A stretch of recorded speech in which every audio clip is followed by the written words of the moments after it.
so wonderful to be here. And I just want to thank Soulshine. What a beautiful, perfect song leading in to a talk about masculine and feminine. I learned a long time ago not to tell the music department what song to do, because they always picked something better than I ever would have thought. So thanks, guys. Let's start out this with a little poll. Gentlemen, have you ever walked to a door out in public and you're reaching to open the door and here comes a woman and you think to yourself, I don't know if she wants me to open the door for her or not, and I don't want to get in trouble here. Does anyone have that feeling? Yes. And then, ladies, have you ever had a man offer to help you with something? And deep inside that gritchy feel said, does he think I can't do it? Have you ever had that? Yes. So it's gotten so confusing in our society what our masculine and feminine roles are. And I'm not surprised at all that we're having a cultural crisis here on gender roles, because I think it's the next step for us to look into to really experience wholeness. Now, I see the women's movement as really happening from the Second World War. Men had to go off to war, women had to learn to do everything themselves, right? Rosie the Riveter, we can do all of this, and we can have the careers, and then we can go home and take care of the families. And then the men came home from war, and the women didn't want to give that up, did they? Now, I thought, why the Second World War, not sooner? And of course, I realized the Industrial Revolution made it possible for women to do everything. You know, us women, we can do it all. We can have the careers, we can come home, take care of the family. We don't even need to meet the sperm donor to have a baby. And that's all true, but it's only part of who we are, isn't it? There's so much more to us, and women, our culture has started teaching women to be this hugely independent, do it all, have it all, know it all, and that's what will be attractive to the world. And it's falling flat because there's something missing. We quit giving the cultural comfort of showing up as feminine. And we all have that too. And now I might be talking about men and women, but this works for LGBTQ as well, because there's the masculine energy and the feminine energy. Gender doesn't matter. There's the masculine and feminine energy. And women have lost touch with our feminine energy. Now, how did I figure that out? Well, you know, I used to be an airline pilot, very masculine career, and it worked to be in my masculine energy all day long. And I was, and it was effective. But then I came home and I brought it with me. And it never occurred to me how I was living a more limited life on one level. I would, go into a shop and they wouldn't have what I need. And I go, well, you need to get that for me, or I'm going to go somewhere else.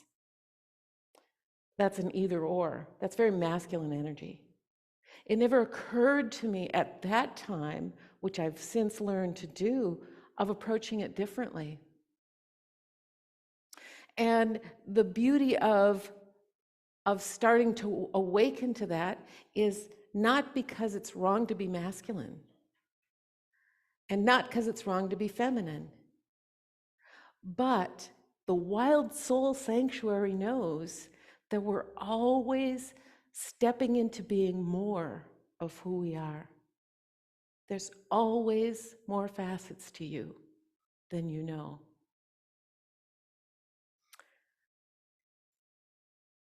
Well, the other problem I had with being too much in my masculine energy is I took it into my relationships. Now, women, how does it work when you show up with your masculine energy in your relationship? I was competitive. My ego got in the way. I wanted to be respected for what I knew. That's all masculine energy. And whereas that's fine and good in a masculine feminine role, it unbalances the polarity. Now, I love the masculine feminine polarity. I could do so many talks on that. It's so interesting. But think of a car battery. And I know you've heard the analogy in New Thought of, well, I just want to be positive, so I'm going to have the negative charge removed from my car battery. It doesn't work, does it? The negative is needed just as much as the positive. Just as masculine and feminine are both needed for the polarity to show up to be effective. So when I was showing up in my masculine energy, in hindsight, I sure didn't see it then. Boy, I wish I did.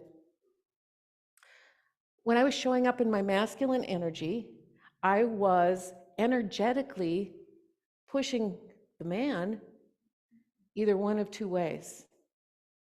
Either he had to keep things in balance energetically and jump into his feminine, but then I didn't respect him because where'd my man go? Or he had to get so large in his masculinity that now he wasn't very nice to be around.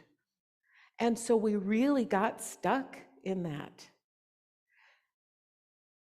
I had a challenging growing up with my father, and I think that's why I chose the type of men that I did when I was younger. And I worked very hard over decades to heal those wounds. And I thought, what's going on?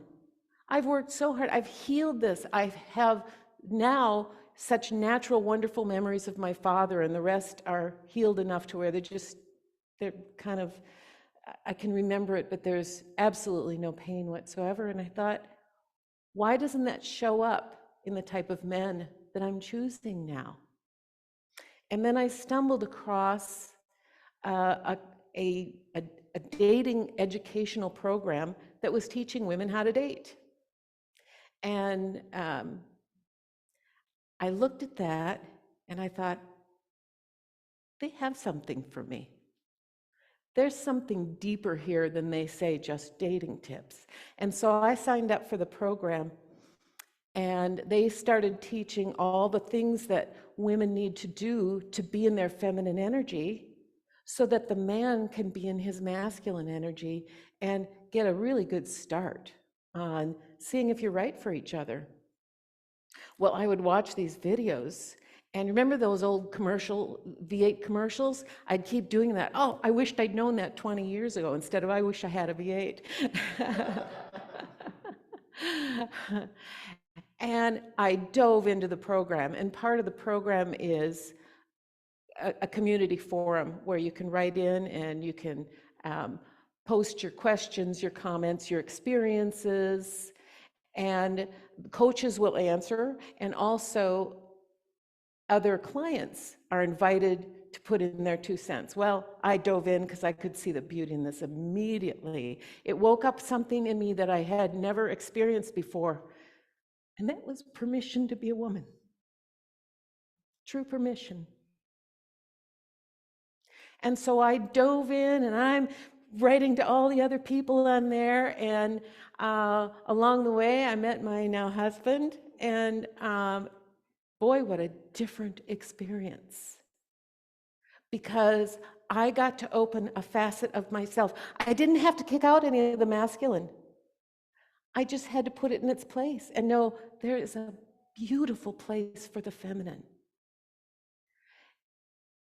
And then I got an email from the owner of the dating program, and he says, Robin, I feel like I've known you. I know you from the last few months that you've been posting, and we're looking for another coach, and I'd love for you to apply for the position.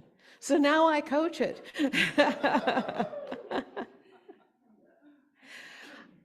So the beauty of being in your masculine and feminine, or let's start with the limitation. The limitation is, where did women learn to be in their masculine? Well, they got involved in careers, right?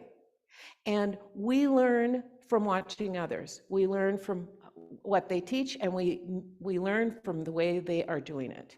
And who did women have to look at to learn how to be in the career world? Men. So they learned how to be masculine in careers.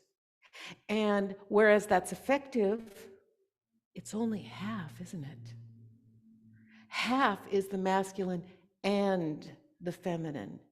And both can play such a beautiful part in business, in home, in relationships with the shopkeeper. I had another instance where, that was on the phone, because of course so much more is on the phone these days, where I needed something and it wasn't working out, and I called him, and instead of my old energy of, well, you need to fix this or I'm going to go somewhere else, I naturally went into my feminine and I said, you know, I'm having this situation and here's what's going on, and can you help me out? And invited their creative juices to come out and help me solve the problem. And because I didn't stay in my masculine energy of, now here's how you need to solve it, I stayed in my feminine energy that said, can you help me? And I left the door open. And now, not only did it put them in their creative juices to wanting to help me, but they came up with a creative way that they wouldn't have otherwise thought of. So when we adopt more of who we are, magic happens. I could talk about this so long, and as a matter of fact, Jane and I are cooking up some ideas along with Claire and Kevin. Can I tell? We want to do a program on relationships, and Claire and Kevin, in all of their beauty, will do the relationship section, and I want to do the dating section. However, they won't really be separate, because what I want to teach is this masculine feminine polarity and how to make the most of it. Because when a woman shows up with her man, and again, forgive me if it's LGBTQ, just, you know, picture masculine feminine. When a woman shows up in her feminine, it wakes up the masculine in the man. And there's nothing more attractive to us women than when a man is being a man. And when the man is being a man, it allows us to re-find our soft, vulnerable, gentle sides that we sometimes lose track of. I know I lost track of mine for years. It was not acceptable to me to admit my vulnerabilities. I had to be strong. I had to do it all. And now I know that the masculine energy beside me is there to say, yeah, you can do it all, but you don't have to. I'm here with you. And what a beautiful wholeness that can bring anywhere in any relationship. The other thing is about leadership. Old style leadership is someone standing up here and telling you how to do it. And that's masculine. But feminine energy is more creative. Feminine energy is flexible and soft and never rigid. So when you put those two energies together, now you have a leader that knows how to bring the best out in the person. You have a leader that doesn't tell you what to do. It gives you the idea of what the task is and says, got any ideas? You have a leader that doesn't lead by making the charge, but gets behind everyone and says, I know you can do this. And let's see what all you can bring out.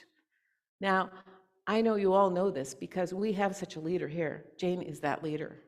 Jane is the most magical person I know in bringing out the best in everyone and seeing more in yourself than you might see. And so I wanted to talk about this today to tell you that I feel more whole now than I ever have in my life because I embrace my masculine. It comes in handy sometimes. And I live in my feminine. And I feel so fulfilled, so joyous. And you know, I talked about that polarity between masculine and feminine. There's another angle to that too. The polarity is what causes the attraction. So if us women are doing it all and we're in our masculine energy, there's no spark. Whereas when I'm in my feminine, that propels him to be in his masculine, and it creates a bigger bonfire than you can imagine. So consider that in your relationship as you're dealing with men or women, depending on your gender, is, are you embracing all of you? Are you letting all of you come out to play in a way that creates this beautiful polarity that allows other people to be more than they ever could have been otherwise? So I just want to close with a thought of, what's a part of you that's been in hiding because it didn't feel safe to come out and play? Ladies, is there a part of you that has stopped from showing your soft, feminine, vulnerable self for fear of being stepped on? Gentlemen, how have you shunned some of the masculinity in order to deal with all these women saying, I don't know who I am?